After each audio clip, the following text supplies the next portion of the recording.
आम्ही जेव्हा क्लिनिकमध्ये जातो तेव्हा आम्हाला एक्सरे काढायला सांगितला जातो. कधी कधी आम्हाला MRIचा ऑप्शन दिला जातो. मग आम्हाला ॲक्च्युली एक्सरे आणि MRI मधला फरकच समजत नाही. तर एक्सरे आणि MRI याच्यामध्ये काय फरक आहे नक्की?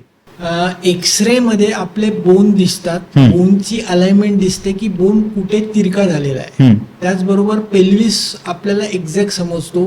स्पायनस प्रोसेसेस सगळ्या समजतात की स्पायनस प्रोसेसेस लाईन मध्ये आहेत की नाही, ऑब्च्युरेटर फोरामेन हे लाईन मध्ये आहेत का नाही, तुमचा टेलबोन लाईन मध्ये आहे का नाही.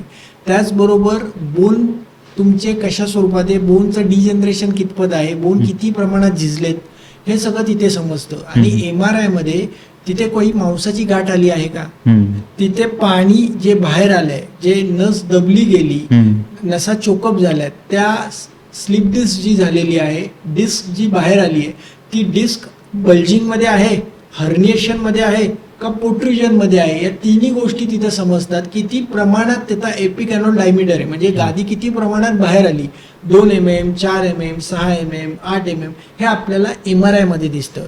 तर एक्सरे आणि MRI दोन्ही करणं गरजेचं आहे, जेणेकरून आपल्याला एक्झॅक्ट डायग्नोसिस करता येतं, योग्य निदान करता येतं की नक्की पेशंटचा त्रास किती प्रमाणात आहे आणि पेशंटला बरा होण्यासाठी किती कालावधी लागणार आहे.